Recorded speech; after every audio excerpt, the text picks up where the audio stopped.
So, who's this toymaker guy you keep talking about? I cradled my busted, albeit somewhat better, hand as Uncle Bill drove down the road. He's an arms dealer, Uncle Bill explained.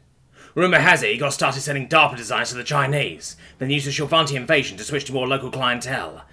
Kinda went legit in a weird way. Anyway, he disappeared, then reappeared when you busted out of prison. Right. That was the most CIA thing I ever heard. So where are we meeting this guy? We aren't meeting him, Uncle Bill corrected. Nobody meets him. Ah, of course. Secret squirrel. Yup. We pulled down an alley. There was a dude in a hoodie standing there. Wait here. Uncle Bill opened the door and got out. He and the guy talked and argued as the pain in my hand started to flare up again. I popped some of the Vicodin we'd stolen from Dr. Ali's before we left. It was starting to have less and less effect on me. At long last, however, Uncle Bill got back in the car. Good news and bad news. Great. I was just trying to rebandage my hand and maybe think of some magic drug that would work on my hand. I was seriously considering heroin at that moment. Yeah, you're getting that fake ID. But? Uncle Bill sighed. But we need to do a job for the toy maker first. Seems Emperor and his guys across the bay want railguns. We have the tech. The only problem is barrels that won't melt. So, shield tech? Uncle Bill nodded. Pipes made from that purple metal of theirs. Okay, I saw where this was going. So we go steal some pipes? Nothing so drastic, Uncle Bill chuckled. CIA already got the pipes, left them at a dead drop for us. Simple. Okay, so we go to the spot, grab the duffel or whatever. I get my hand fixed? Damn, did I sound too hopeful. Real too good to be true stuff right here. Yup, it's in Waldorf. Damn it, I knew there had to be a catch. I grinned to myself. What'd you have against Waldorf? Uncle Bill started the car again. Other than that, it's a shithole. I don't know, that's just always the joke, isn't it? Everyone hating on Waldorf? We drove off into the night. Wait me when we get there? I think the Vicodin's making me fall asleep. Sure. I woke to Uncle Bill nudging me awake. It was daylight now, and my hand hurt so bad I could barely move it. Fuck! I massaged the appendage. Big mistake. That just made it worse. Uncle Bill was staring out the window. Cute girl walked by? Shitty line, I know, but I couldn't think of a better one in my current condition. A few, but that's not what I'm here for. Uncle Bill continued staring. Ah. After a few minutes, I added, What are you looking for? If I know the CIA, and I know the CIA. No shit. I waited for him to get to the point. There's going to be a dead drop. Uncle Bill drove around a little. Like in the movies? We gotta look for the right mark? Uncle Bill nodded. Probably on something big enough to hold some alien metal pipes. Like on that dumpster? I pointed with my good hand. Someone had chalked two hands flipping the bird on there. Uncle Bill drove up and took a closer look. Yes, actually. That was one of our old dead drop signals. He got out and reached into the dumpster. Damn it, I heard him mutter as he felt around. Fucking junkies taking shits in. He pulled his arm out, revealing a black duffel bag. We got it. Your arm smells like shit. Yep. Uncle Bill grabbed a rag and smeared his arm off best he could. Charming. Screw you. Uncle Bill started the car and we drove off. We had just gotten out of Walford when a huge SUV-like transport pulled up behind us on 925. Two Marines were already climbing out and walking towards us. Deja vu, I grumbled.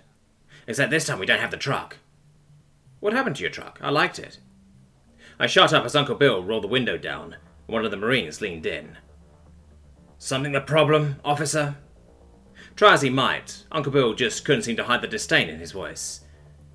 Sorry, sir, the Marine read from the omnipad in broken English. There is reports of rebels in the location. We search every car. I see, Uncle Bill admitted.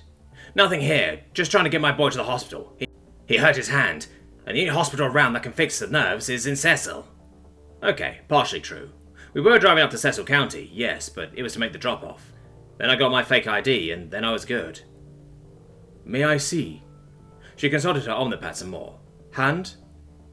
Now, I was so high on Vicodin by now, I couldn't tell my right from my left. I had my good hand at first. The Marine chuckled. Wrong hand, boy. I held up the right one. Empress? How'd this happen? The Marine looked legitimately disgusted. And I knew she was staring at my face too. Burn scars, a face full of glass, my teeth, etc. Only reason I only looked like Scott Adkins in Avengement was shield medicine. Thank you, prison doctor. Accident. Can we please go? It hurts real bad. The Marine nodded and we zoomed off. Once we got to Cheapspeak City, Uncle Bill dropped the pipes in a garbage can and marked it with a large chalk drawing of a penis. Do you CIA guys, use dead drops as an excuse to just draw dirty things? Uncle Bill nodded and got his phone out. He made a call. The ice cream is in the freezer. After a bit, he got off the phone. We need to go to the library. And off we went. Inside the library stood the librarian. Duh. You the guys who need the IDs? The librarian asked as she gave us some forms. Fill these out and I'll be with you in a moment. So we filled them out. Once the librarian came back, she took us in the back room and entered the stuff into her computer. Now, you need these altered, right? She tapped and clicked a few things. They won't recognize you at all. She took our pictures and printed off our IDs. I picked mine up when it printed, looking to see my new name. Tommy Steinberg became Timmy Scheinberg? Real creative. At least the me in this picture was so beaten up they wouldn't recognize me. Even worse than normal. I just collected bruises at this point. William Dudd? Uncle Bill asked. Trust me, these IDs were made officially, the librarian said. If you say so. Can we please go to the hospital now? These painkillers are making me high as a motherfucker. I fell over. Agent Yeskarata was worried.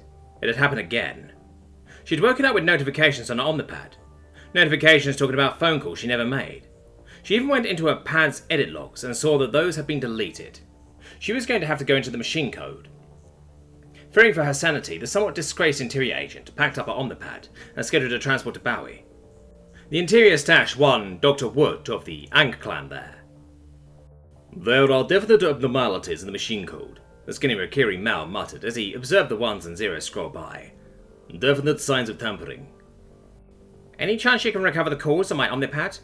Yekisrata definitely wanted to know what she did last night. Why she woke up stinking of human gunpowder. Not a chance. Dr. Wood highlighted a section of the code. We have the remnants of a remote access tool here. It's deleted, but, well, the damage remains. Somebody accessed your phone remotely and deleted those records before cleaning up after themselves. The mess is still partially there, but the fact that we had to go into the machine code is something. Whoever these girls are, they're good. Great. After checking her Omnipad, Agent Yekisrata had another errand to run. She went to her station's medical center. Standard operating procedure for this kind of thing was blood work. Once the doctor stuck her and took the sample, she was on her way. Yekisrata was feeling quite hungry. Ravenous even.